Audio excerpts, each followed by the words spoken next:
The density functional theory we are describing, it just depends on the electronic density. There is no mention on the spin there. However, we know that if we apply an external magnetic field, the system is going to be spin polarized. Or even without magnetic fields, there are systems that are ferromagnetic, that are spin polarized as well, for example, iron.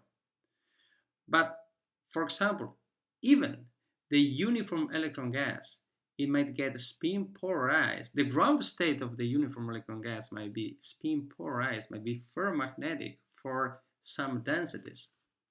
And why is that? The reason for that is the exchange energy.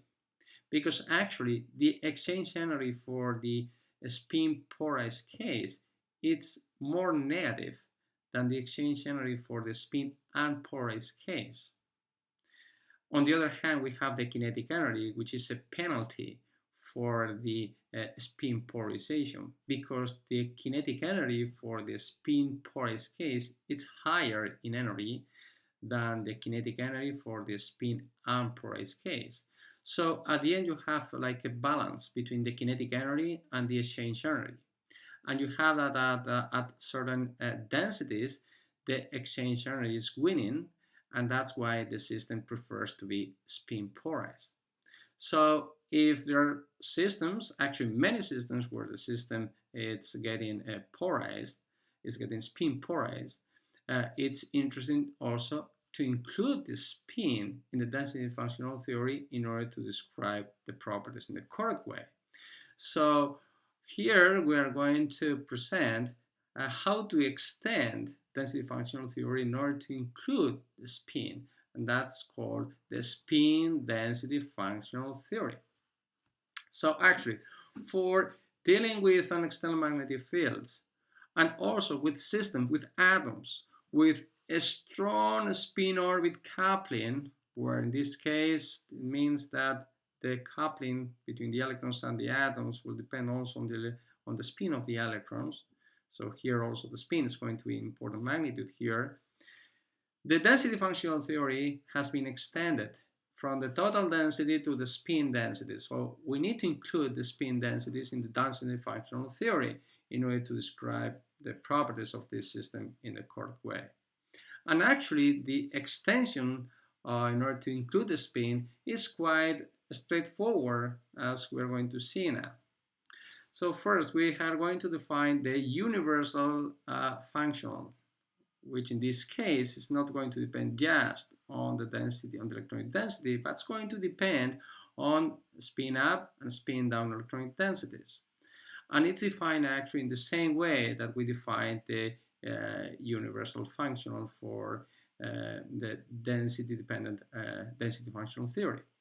So this is defined as the minimum of this average, where here we have the average of the kinetic energy of the electrons plus the electron-electron potential energy.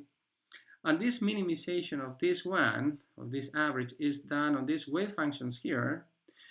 And these wave functions are, of course, is antisymmetric wave functions, but they have to yield these fixed spin densities, spin up and spin down densities.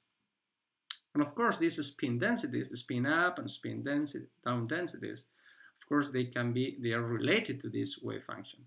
And once we have the wave function, we can easily calculate from these wave functions the spin up density and spin down density. And this is done in this way here, in the way that we already see that. These are the spin up electronic density and spin down electronic density as a function of the wave functions here. So here we have that's the first variables. It depends on just have the contribution of the spin up electrons, and here we have the contribution associated with the spin down electrons. And actually these spin up, spin down electronic densities, they have to integrate respectively to the number of spin up and spin down electrons, which are these numbers here. So we have a constraint on these spin up, spin down electronic densities. So the integration of a spin down electronic densities has to be the number of electrons with spin down, which is this number here. And the integration of a spin up electronic density has to be this number here. So that's the constraint we have for the spin density functional theory. So now we have defined this universal function. We are going to apply, so the idea is to apply again the Kohn-Sham method, where basically it's just we are replacing our interacting system with a non-interacting one. And when doing that, we are going to decompose, as we did for the spin unpolarized case, we are going to decompose this universal function in these contributions here: the TS, the Hartree energy, and the exchange and correlation energy. So TS is basically the kinetic energy associated to this non-interacting system. And it's actually defined in this way. So basically, this is the minimum of this average of the kinetic energy but the average is done on these Slater determinants here. These wave functions are Slater determinants that correspond to this non-interacting system, but these Slater determinants, besides being Slater determinants, considering that the electrons are non-interacting, they are built in the way that they do have these fixed spin up and spin down electronic densities. So the minimization is done with the constrained search, because the spin densities have to be fixed. So we have to do the minimum search over these spin unrestricted Slater determinants, these ones that are given these two densities. Okay, this is how the first contribution here is defined. As you can see, it's basically the same thing than for the spin and polarized case, but in this case we are considering Slater determinants that are giving not just the electronic density but spin up and spin down electronic densities. Okay, besides that, we have the Hartree contribution to the energy, so which in this case is the classical contribution, so it has the same definition that for the spin unpolarized case. In this case, it just depends on the electronic density. It does not depend on the spin up and the spin down electronic densities. And the last part here is the rest, which is not included here, in order to get the right universal function, which is called the exchange and correlation energy function, which in this case is going to be the spin resolved exchange and correlation energy function, because it's going to depend on the spin up and the spin down electronic densities. And of course, as usual, we can decouple in this exchange and correlation energy in two terms: the exchange energy on one side and the correlation energy on the other side. And actually, the exchange energy, as it happens for this spin unpolarized case, it's much easier to have an expression for that. And we can see, for example, you can take as a reference what happens in the uniform electron gas, because in the uniform electron gas you can get the accurate expression for the exchange energy for the spin resolved exchange energy, considering that we have that spin up electron density and the spin down electronic density, which in this case for the uniform electron gas are going to be constant. And it's very easy to see that the spin resolved exchange energy for the uniform electron gas satisfies that relation here. So it can be written in this way as a function of the spin unpolarized exchange energy for the uniform electron gas. That's very easy to prove, and that's actually, it's called the spin scaling relation. However, nothing like that can be done for the correlation energy. As usual, the correlation energy is much tougher to have an expression for that, and the usual way of doing is the same way as we did for the spin polarized case. Basically, you can do these quantum Monte Carlo calculations, quantum Monte Carlo very accurate calculation for different cases, for different spins, and then you can use fitting to this calculation in order to have a parameterization for the exchange correlation energy functionals. And that's already done. And actually, in order to get the correct or the good implementations for the spin resolved exchange and correlation energy functionals, they usually follow the same strategies as we consider for the spin and polarized case. So there are LDA, which in this case, as it includes the spin, it's called the LSDA, the GGA. We also have, the GGA, the meta GGAs, and so on and so forth. But in this case, they already include the spin resolved case, so spin up and spin down electrons.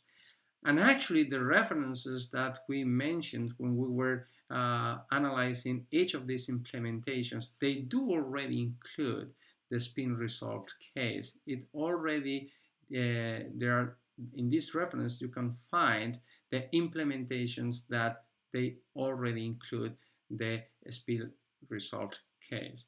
So we already have good implementations as it happens for the spin and polarized case for the spin resolved exchange and correlation energies. And once we have that, actually, we can apply the same method we consider in the CONSAM method in order to get the CONSAM equations, that in this case are going to be spin-dependent CONSAM equations. So basically, we have to minimize this one with respect to the electronic wave functions for spin up and spin down electrons, considering that the spin up electronic wave function is going to satisfy that constraint, and spin down electronic wave functions has to satisfy this other constraint. But the method and the strategy that we have to follow here for the spin dependent case, it's actually going to be the same. And when doing that, we can see that if we write the special orbitals of the spin unrestricted determinants as in this way, where here we have these spin indexes are explicitly included here for clarity, we have that the spin-dependent CONSAM equations are the ones we have here in this square. These are the equation we have for the spin up wave functions, and here we have the equation that in order to get the spin down wave functions. So the only difference between the two is in here, where here we have in this case, the spin dependent exchange correlation potentials. And these spin-dependent exchange correlation potentials are going to be related, of course, with the exchange and correlation energy.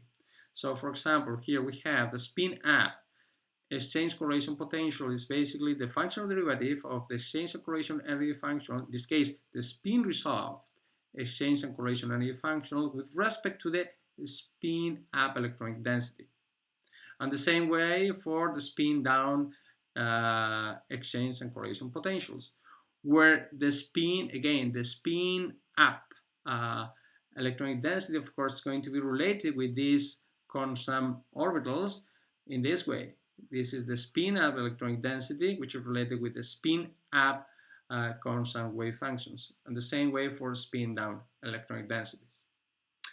So here we have seen how in many systems it's very important to include the spin in order to have an accurate way, in order to describe accurately the properties of the system, especially if the system is spin polarized. So for that, here we have seen how to extend density functional theory in order to include the spin. And the extension has been very straightforward. And we have reached to the spin-dependent CONSAM equations, which are these ones, and are the ones that have to be solved. Of course, we have two equations, one corresponding for one each spin state. And the only thing which it requires in order to apply these equations, we need a good description for the spin resolved exchange and correlation potentials. And as I've said before, the strategies that they follow in order to get that implementations are the same for that than for the spin and polarized case. We have LSDA, we have GGA, and so on and so forth. And actually, in the references that we mentioned before, they do already include the implementations for the spin resolved exchange and correlation energies.